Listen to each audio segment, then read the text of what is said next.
smelling like dope again. I don't even smoke, but my bro got a hole on him. Riding with a nigga from the pool with a bull on him. I don't think you know who you from. Nah, yeah, I know I am. Smelling like dope again.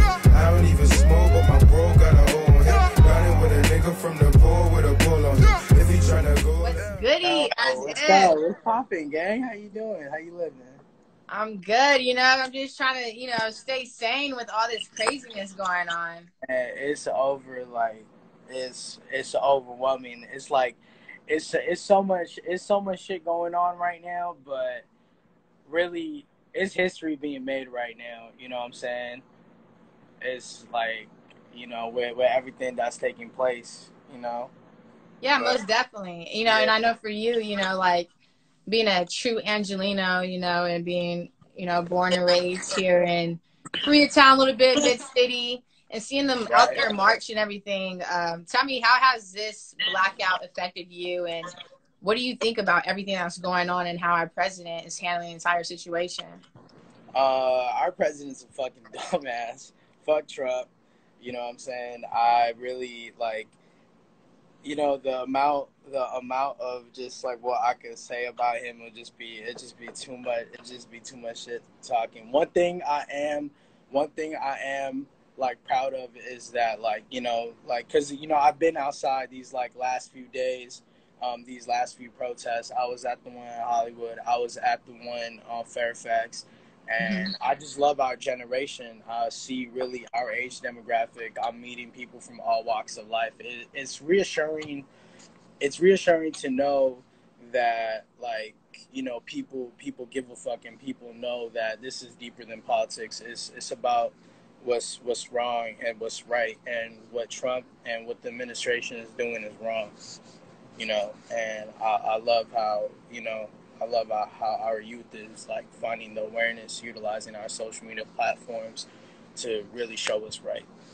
No, yeah, most definitely. And, you know, I think I would just tell someone the other day, for me, I always felt like people growing up, you know, when you had history class, you know, when you learn about slavery, it's literally the same every single year. You know, you're not really getting any type of true depth.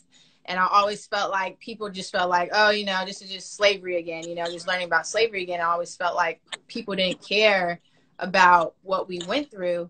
And I feel like for me, like to see everybody out here really marching is the biggest thing for me. And not even just out here, just it being global, I feel like is really eye-opening. It's cool to see that people really care. But I don't like how people are using the situation of Black Lives Matter, you know, and of course, rest in peace, George Floyd. This whole situation, I don't like that they're using his death as, you know, their own motive point. Right, like for some type of like, for like a lot of people, they're really taking like that. That's the scary thing about the internet, because you can take something so positive, you know, something so positive, what's meant to spread awareness for a positive message, and you can flip it, and some people can use it to manipulate these messages for their own agenda. Like right now, like is not the time to do that, and it shouldn't ever be the time to do that. You know what I'm saying? But you know, that's the thing. I think, like, as long as, like, you know, we're able to separate, like, really focus on the good shit and the positive things, and like tune out the negative shit. That's the best thing we could do right now. Especially, you know, for me being Bengali and shit, growing up in LA, like, you know, I was raised by Black culture, you know what I'm saying? So like a lot of, you know, for me, like as someone who's brown, you know, I had to take it upon myself to take that initiative, educate my people from my section, you know, my family, and, you know, and let them know, like, let them know what's going on outside. You know what I'm saying? You're not going to get you're not going to get the right information from the television at all. If you gotta, it's either you in the books or you on the field, you front line. Like a lot of my close, like, family members that I consider through Islam or just through being day one with me that are Black, like, you know, you know, they're not, you know, the headspaces they're in, I can't ever imagine that because I'm not Black, but I will, you know, I'm standing with them, you feel me? I'm standing with you, I'm standing with everybody, I'm front line, you know, I'm front line for y'all, you feel me? Like, I have to. No, yeah, and I think that we definitely see that and we respect that, and, you know, it's crazy because people love the Black culture, you know, but then when it comes to the treatment of each other, you know, and how we are treated, it's crazy how they treat us in return for how much they either rock our clothes, listen to our music, work with us, Right. or whatnot. So I want to know, how has the hip hop culture influenced you, and how has it influenced your music career? Hip hop culture has influenced my music career through helping me feel comfortable about being in my skin, and helping me, be comfortable with my identity. Growing up being influenced by hip hop, I learned at a very young age that hip hop was a genre that stuck out to me because of the form of expression that was spread, that was allowed through the music that was shared. And being Muslim also, to see like a lot of Muslim faces in hip hop too, it made me feel that there's hope. There's hope and like in faith in music, because there's someone that's just like you doing this. You don't feel like an outcast. You feel communal values, and that's what hip hop is.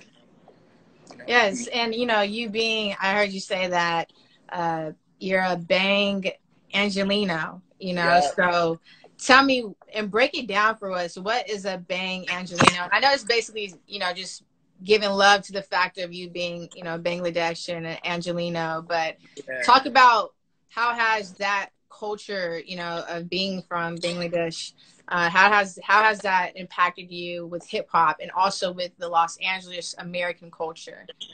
Right. So, my people, I'm being born and raised in LA, and just having Bengali blood, like, I live like a Bang Angelino, at least the main layer of it. What that is a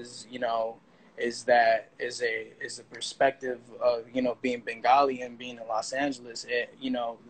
My household is a melting pot. My environment was a melting pot of these different perspectives that mixed with the Angelino values, the environments of being from the city, and also the environment of being at home, and the ethics that I was brought upon. So, but it's deeper than that. It doesn't, being a Bang Angelino is more than just being a Bengali from Los Angeles. It means that, you're proud, you're proud of being, who you are. You're proud of being where you're from, and and you're proud of coexisting with the community that's around you. Yeah, most Yeah. definitely. So yeah, I think that's very important. My people, we're very we're different. I've noticed just from my experiences, like I've seen like other Bengalis that grew up in the suburbs. I've seen other Bengalis that grew up in more affluential environments where the socioeconomic status is different from where I grew up. So, I noticed that there's a little distortion in what our identity is. I've seen a lot of people, that I grew up with that are Bengali that never felt that connection, to who they are, and to what's around them, and really not being comfortable in their own skin. So, for me to identify myself as that, it means more, I think, and that's what, hip hop, Black culture really, inspired me to be comfortable in my own skin, and being proud of that. So when I see other brown or South Asian people, Yeah. trying to decline that, Yeah. that confuses me, because Yeah. they want to attach themselves to, to people that, what I'm saying, if that don't give a fuck about your struggle, like that don't Yeah. give a fuck about who you are, they don't give a fuck about your skin, like, and like that just baffles me. And that's why, like, identifying myself as that, it has layers, because when I want when people know about me being Bengali, people need to know about me being from LA too, because that's how my mentality is created, and when people like come to the city and when they come to Los Angeles, they always assume that Los Angeles is associated with like influencer culture, like Melrose and like Fairfax and all that shit in Hollywood. Nah, it's more than that. It's beautiful people. It's beautiful perspectives from all over the world. Like it's so much positive shit that's going on in LA right now. And yeah, keep going. My bad. Keep going. Yeah, no, you're good. Like positive shit in the sense of like just the mindset, like what's going on in like the culture in Leimert Park. The new generation, the LA artists that are coming up. But people want to focus on the negative shit. Oh, LA's full of fake people. LA's full of fake people. LA's full of users. I mean, in the end of the day, is you are what you attract. You gonna come to this beautiful city with some trash ass energy. That's what you're gonna be reciprocated with. Yeah. You feel what I'm saying? If you come to Los Angeles with some positive energy, you shall get that back. It's universal law, and ain't no other way around that. So I agree. Yeah. I definitely agree with that. Yeah. So let us know, are you doing this because you want the respect? Are you doing music because you want the respect? Are you doing music because you want the fame? Are you doing music because you want the money? Are you doing music because you're doing this for your Bengali culture? Man, who do you do it for? What is your motives? When And I do what do you want from it? music, my love for music, I do music for the world. I wanna. If I'm not able to bring the world to Los Angeles, in the sense of like people being familiar of LA's multiple diverse perspectives, you know what I'm saying? More than just what we're stereotyped for. I want to be able to bring LA to the world. Like, when I do music, I think about the next generation, whether if it's, next generation of just youth coming up, next generation of just the kids coming up out of the home motherland. I always think about the future when I'm making music in the present times. I just, music being a powerful tool, and the fact that every emotion, every mood that a human can have, there's always a type of genre, there's always a type of tempo, there's always different lyrics that associate with that. And I just want to be able to contribute, to somebody's, to somebody's daily life just through sound. I like that, and I think that's really, really real, and I feel like that's an unusual answer. I feel like everyone usually says, of course, I want to impact the people based off of, just my sound and or their music, and I think that the word sound itself has so much depth, because to truly have sound, is having a different sound to me in my eyes. It's having your own wave and creating your own lane. Right. So how do you maintain to keep up your own lane and making sure that it's not getting confused with anyone else's lane? Because I feel like nowadays people are always biting styles and stuff, and it's hard sometimes to make yourself stick out when there's a bunch of sore thumbs sticking out. I feel like, and it's like it's just full of people biting styles and not really finding their own true substance to express with people. Right. So one thing that helps me, that I have a few different types of, like, I wouldn't say philosophies, but just like there's just rule of thumbs that I keep in my head when I'm making music. One, love the music that you're making. Don't make something don't make a certain type of genre just because it's trending. Like, there's nothing wrong with that. There's not a right or wrong approach to the creative process of music. But no matter what approach you take, note to self, are you comfortable taking this? You know what I'm saying? Do you genuinely want to make whatever the type of music you want to make? I think, everything, genuine interest in what you're doing is important, it's very important, because when you try to create something or cater to a different genre just because it's trending by force, or to cater to, just be a bandwagon by force, I don't think you'll get the results that you'll get. But I'm only speaking for myself. I can't speak for anybody else. And yeah, and genuine interest, and I think and even just the collaborative process, working with people. Before, I used to really have just more business, like raw business type of approaches, working with people, disregarding the relationship aspect of collaborating with other artists within the community, within the music space. But one thing I'll really focus on is organic growth. You know what I'm saying? I think organic growth, is my new approach of things, like really building with the person that I want to collaborate with, and really understanding the relationship before taking that step to extend the offer out, to like send music, send pack throughs, or or open an invitation, like to come through the studio and work, Yeah. And for those that don't know, as if it's a producer and an artist, and whatever else you do, please let us know. Let me know if I missed anything.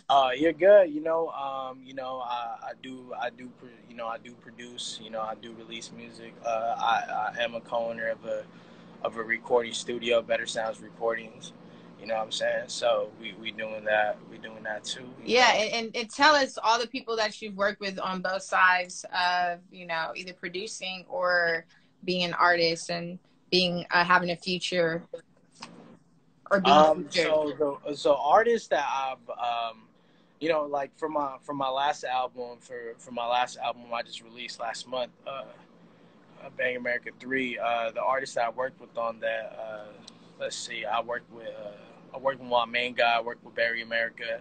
That's my best friend. That's like my go-to artist. Also with Mogs, that's like my other go-to artist that I work with. I work with as far as like other people outside of LA.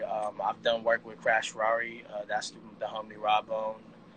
That's out in the Midwest. I've done work with YG Addy, from the ASAP Mob. We got a song together. Whutź Goodie, out of New York, out the 516. AZ Kilo, he from LA. He's out. Yeah. He's a part of AZ Cult with Chite and Sway, and Kilo, like, he's super talented, excellent work ethic. Dang, who else? Yeah, I think like everyone's just been local, out of state. Back in my country, hip hop is starting to boom. Hip hop is going through the NWA era back in the motherland. So I'm working with I'm working with artists out there and stuff like that. It's pretty cool, when I send the beats, they send it back and they rapping in a whole different language. And me, like, yeah, I can't really understand it, but it's cool though. It's like I fuck with it, you know what I mean? You're just like, as long as the vibe is there, that the intention is good, and that it's the vibe. Is good. And I'll be like, I can't really listen to bars, but I tell my grandma or my mom, like, hey, Ma, could you translate this for me? And yeah, they say some shit that don't sound right, so I can critique it. No, and you know what? That's what I also wanted to ask you about, the hip hop culture back home in your home country. Like, what is that like? And, for you to say that they're going through the NWA phase right now, I'm so intrigued to know, like, more about that. So when I say the NWA, so we think about the NWAs, like, when they were coming up in the time in Los Angeles, and just even in the industry where there's censorship with music, where you can use profanity, or like us, you have to there's a construction, there's like a uniform that you need to follow with your image. What Bangladesh is going through right now, it's going through its process in that sense, because hip hop isn't really a recognized genre out there yet. So there are, they associate hip hop with just like a lot of negative shit. And there's one point in time where YouTube was actually censored. and censored in Bangladesh. So a lot of the artists, Wow, hip that's hop artists, crazy.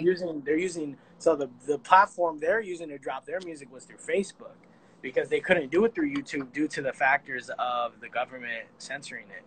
Yeah. So, and so the music out there, it's very influenced by like a lot of that's coming out.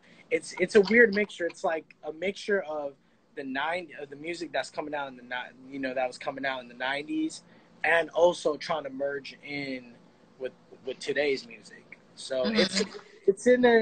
it's in its experimental state, but it's very interesting, It's a work in progress. Major work in progress. But I love it. That's why hip hop, even going back to like my love for hip hop, it runs deep, because I haven't been in the motherland in 20 years. You know what I'm saying? But just to know, and just through social media, that damn, like, or just some like Bengali fans I may have from the country, that they just send me like like things, like content that's related to music being made out there. It just shows like how powerful hip hop is.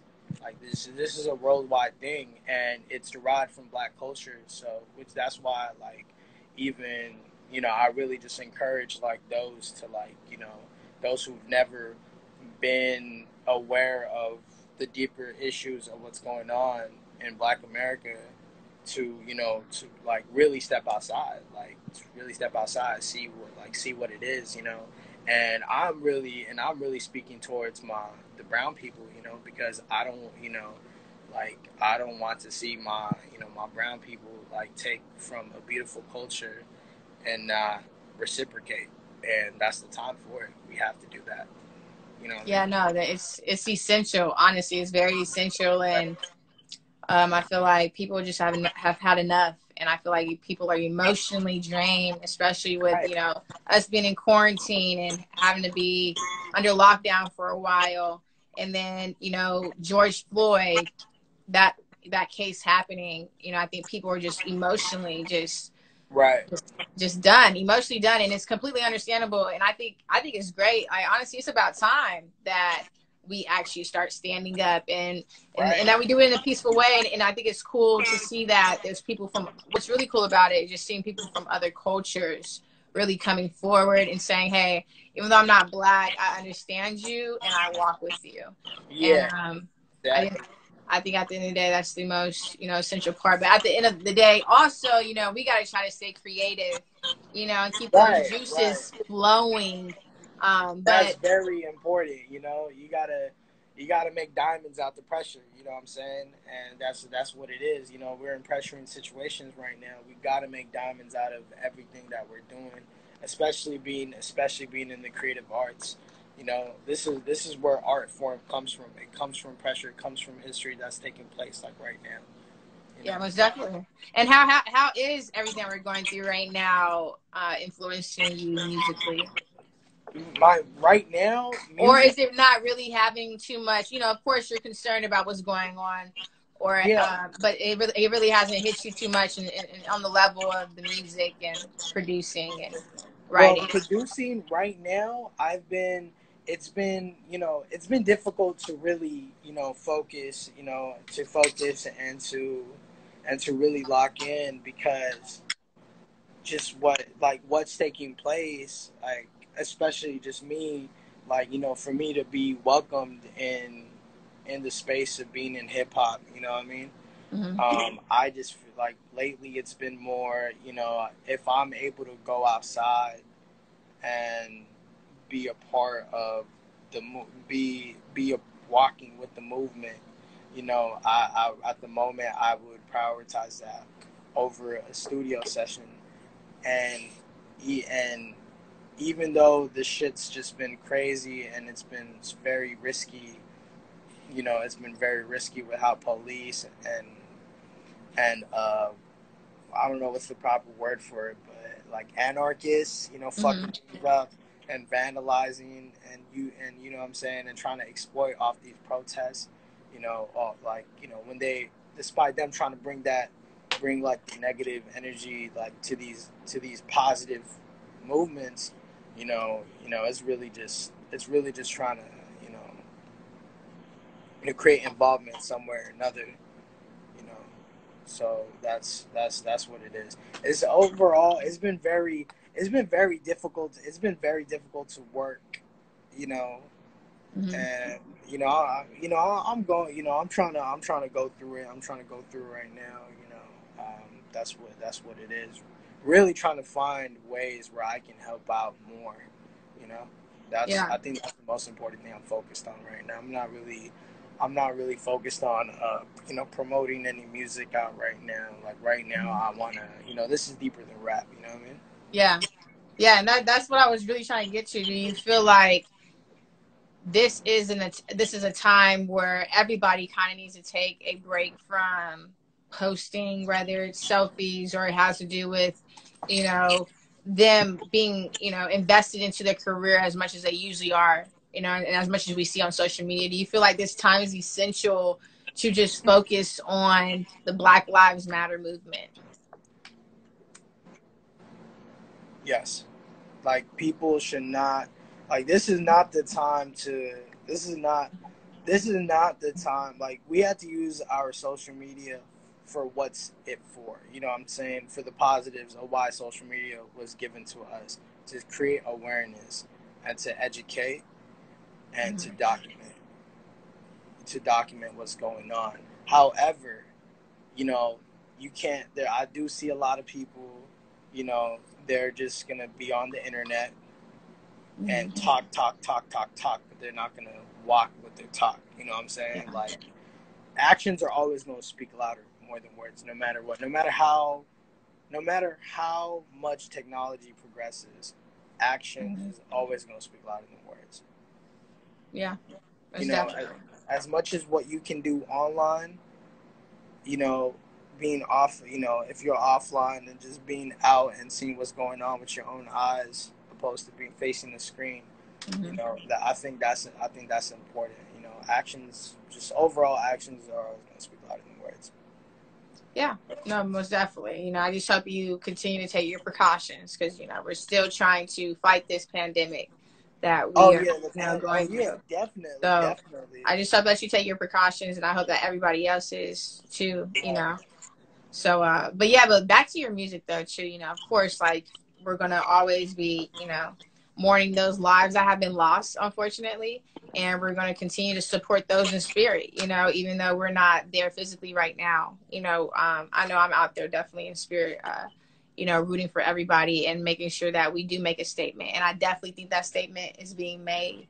But I want to talk to you more about the producing versus the artist side. Do you feel like you fell in love with probably not maybe I don't know if you fell in love, let me know, but do you feel like when you were in this space of producing, you found this love for, what, let me try to be an artist. Let me see what this is about. Or have you always been an artist? You just decided to do producing first.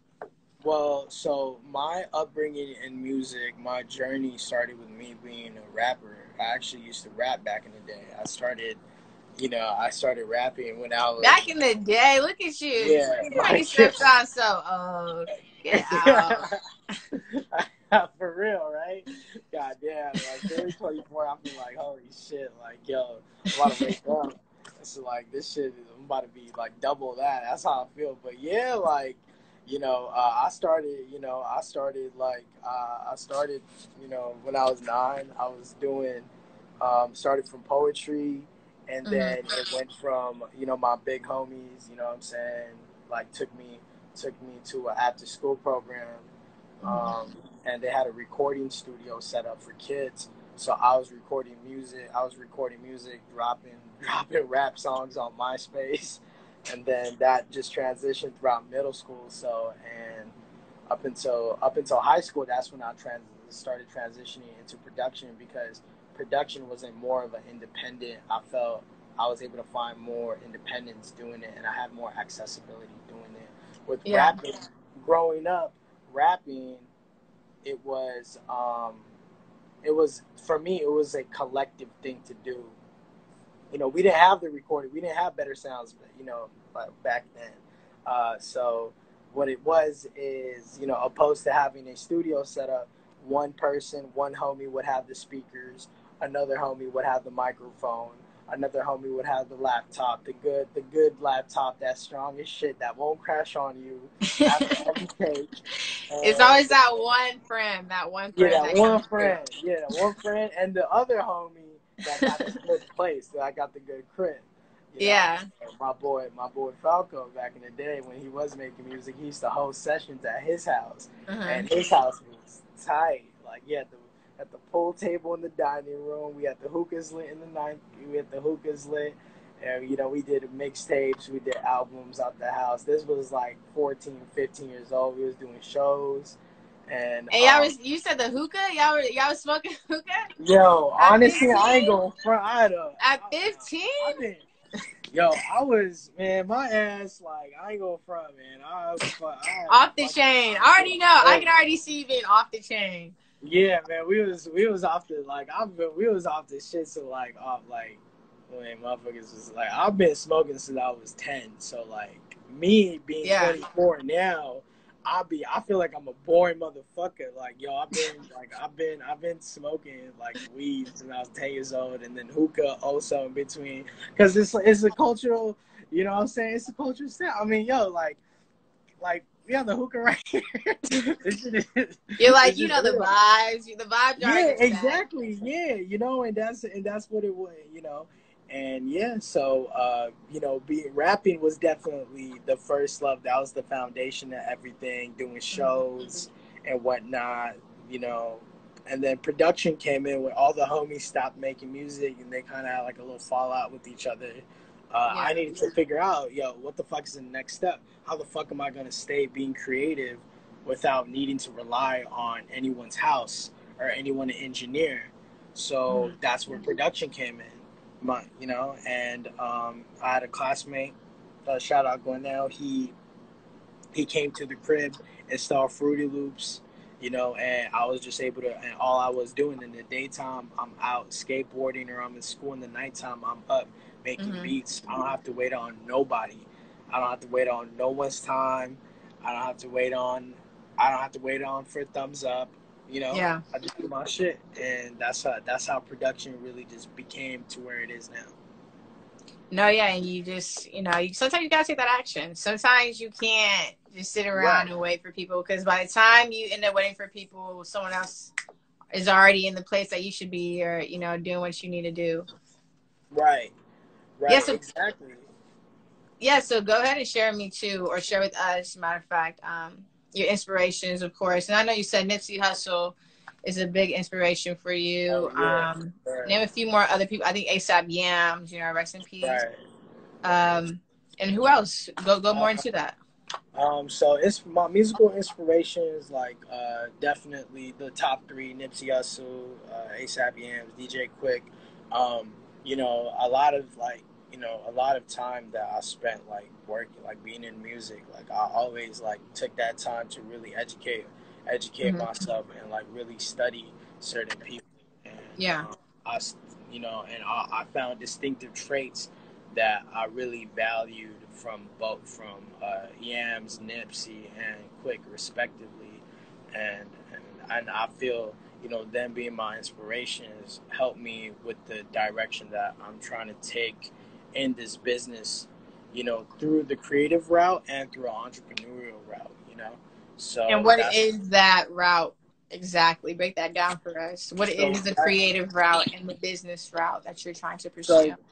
So what Quick inspired me on the creative sense of things is his versatility, you know, DJ Quick, and also just being a pioneer of like the music out of the West Coast. One thing that I drew from him was the fact that his versatility, you know, being, you know, music back in the day, it wasn't as convenient to where we have it, where we can just, you know, where we can do everything on the computer and by ourselves. Back then, every aspect of music, producing, engineering, recording, you know, mixing and mastering, these things were all done through analog. And the fact that, you know, DJ Quick was doing that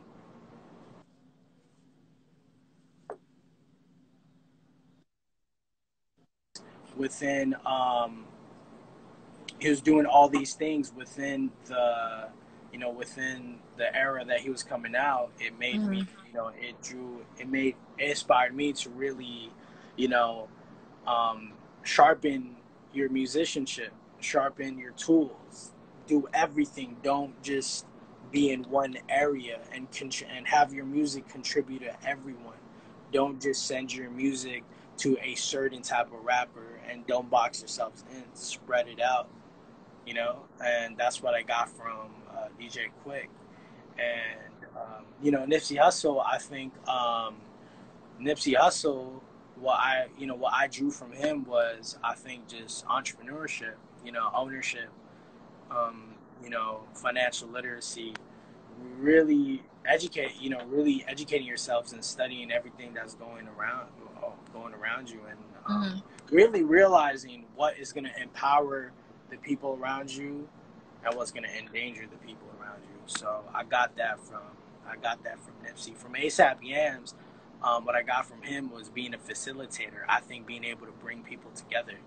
I feel when I co-founded Better Sounds with Knife, I feel like I was able to really follow those traits in a sense, those traits of Yams in a sense, because, you know, just due to being able to bring people from different walks of life in one space, you know, based off the fact that, you know, you see the gold mine in everybody, and that's what I felt like Yams did. I felt like Yams, he really helped people reach their full potential by seeing seeing the gold mine, seeing the diamonds that they had within themselves. So yeah, that's why I feel like those three are overall just like, those are my top three, and I still apply what their teachings were to this day. So yeah. As you should, and I feel like every answer you just gave was perfect. I feel like every answer Thank that you. you Yeah, gave you know, I just wanted to give a... was it. Yeah, it was. You expressed yourself very well, and it was very precise on why specifically those artists inspired you. And oftentimes, interviewing people, that's really hard. Like, that's extremely hard to like get the true inspiration for why people look up to certain people, because some people just be like, oh yeah, I looked up to this person, I look up to that person, but you actually gave me so much substance with it. Thank you. Yeah, I really appreciate you, you know, like, yeah, you know, sometimes, like, it's, you know, a lot of people can't really explain, like, especially at the given moment, like, you know, what inspires them, or like even just giving a breakdown. Like, for me, like, it's a genuine, like, it's very genuine, like, these inspirations are very genuine, you know. Like, I may not listen to DJ Quick every single day, but like, when I think of musicianship, when I think of versatility, when I think about the passion for music, I think of Quick, you know what I'm saying? I think of Quick. When I think about, you know, making sure, like, all the, you know, the people around me, the people that are associated with me are, you know, taking the right calculated steps and taking the right calculated risks, and, you know, and keeping my you know, keeping the assembly line together within the collective of people I work with, you know, I think of Nip, and, you know, just being a glue, you know, just being a glue to your relationships, and having understandings of different social circles that you're in, you know, that's something from Yams. It's all genuine interest from my influences. Well, no, I think it also, though, makes it easier for you to convey your message and convey your message to other people when you really have an understanding of what inspires you. You know, like, I think it's all good to know that you inspire yourself. And of course, I think we all inspire ourselves to keep going, especially as a creative. That's what you have to do. And just everyone, I think, in any type of field of work, but it's different when you're able to actually pinpoint where it, you know, where it hits for you, where it roots from. Right. I think that's really awesome. And right now, I kind of want to switch it up with you. We're going to play a little game. All right. It's called Is It All Cap? All right. It's called Is It All Cap? And I just want to know really quick, who are your two favorite artists right now? Who are the two artists you're probably bumping every time you get in your car, plug up your aux, or when you wake up, you know, that first track you got to listen to when you hop out your bed? Like, all right, first track I listened, like, Larry June is the first. That's the artist. Okay. All right, I like that. I like that. Like, thank you. Like, you know, Larry June, like definitely, like right now, it's Larry. It's really Larry June at the moment. Like I feel his music, like Larry June makes the most regular shit. Like he'll make washing dishes and just doing regular things that people regularly do sound like the flyest shit. Like you don't hear that in rap. Like everyone's gonna be talking about flexing their fucking, flexing their chains, flexing their eyes. He's flexing his nutrition. Yeah. And that's real. Like health is wealth. That's where the real wealth is at. It's it's what you're putting into your body. What you feed in your mind, what you feed in your soul. So Larry June for sure. That's the first person I listen to when I wake up in the morning. Okay, most def. So you say Larry June, and you sound extremely confident in it. So go ahead and tell me, if you can you recite for me about 4 bars from one of your favorite songs from him? Oh, damn. We put me on the spot. I can't think of this spot. And it doesn't have to be, if you can't do 4, at least try to give me 2 or 3. 2 or 3. Dang. 2 or 3. Man, I might probably have to give you his... Dang, you put me on the spot with that. I might probably have to give you his ad-libs. It's good. Give me something. Give me something. Let's see. Fuck.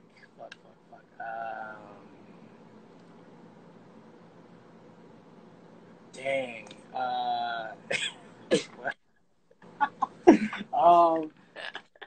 Damn, what's one? It's so. One song. It could be any song from him. I'm trying to think. Like, it could be, just give me one good one-liner. If you could just give me one good one-liner. And this artist is As If. I see someone just want to know, who are you? This is As If right now that we're going live with. What's goody? What up? What's poppin'? Well, let's see what's goody with these lyrics. I really don't. Damn, oh fuck, what's a good... Man, Larry, what's a good lyric from him that just sticks out to me the most? Yeah. If it's too much, it's good. If it's too much, it's good. If it's too much, it's too much. It's too much. Like it's just too much. It's too much shit. Like it's too much. It's too much shit. I'm not on Genius. Someone said Genius. Like because Nipsey is another person that I listen to in the morning. Okay. Like Nipsey and Larry are also I've listened to both.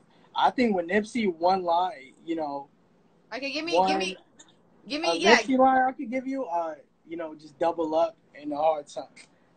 Double up in a hard time can't humble us. You know what I'm saying? I know I probably said that wrong. I can't think of the top of my head, but that's that song in particular. I remember when he gave. Which one in particular? Which one? Double up. Okay. Victory Lap. I remember he dropped it. He didn't release it officially, but it was in 2016. The producer Teddy Walton, who made that song for him, he leaked it.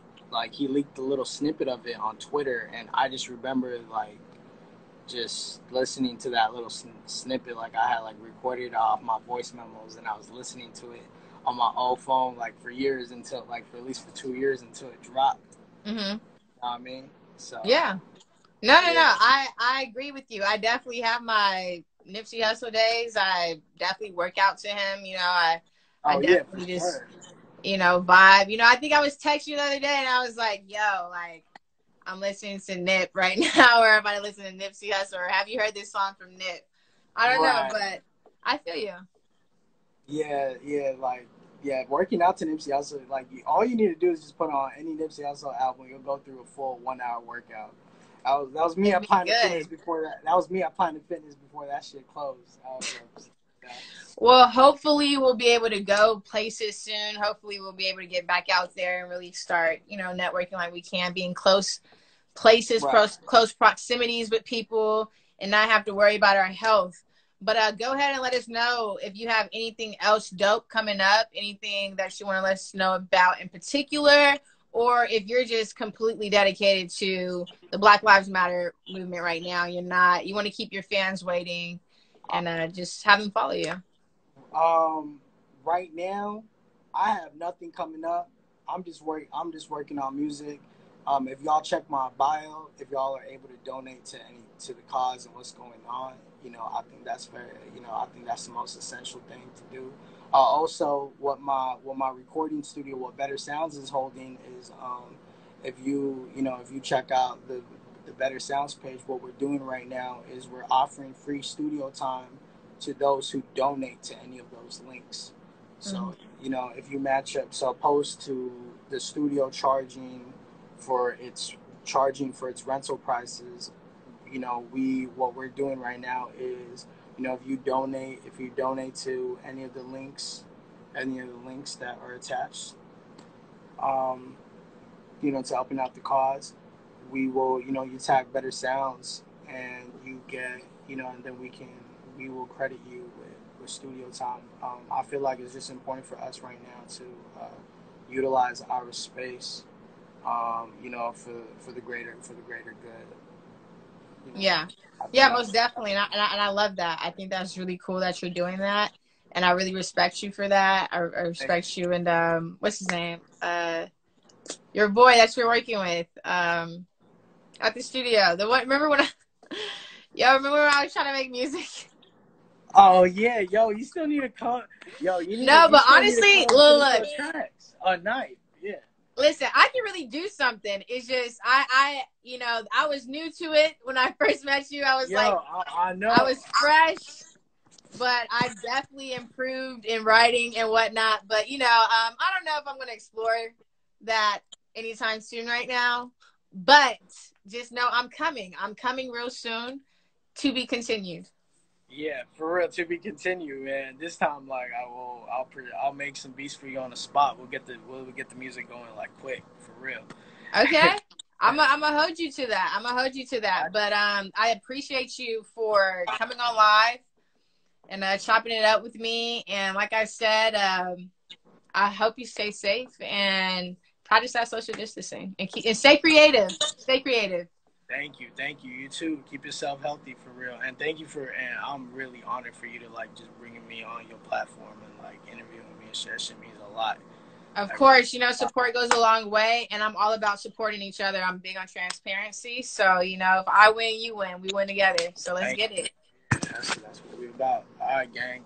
All right, I'll talk to you. All right. My bro got a hole on him. Riding with a nigga from the poor with a bull on him. If he tryna go, let me know.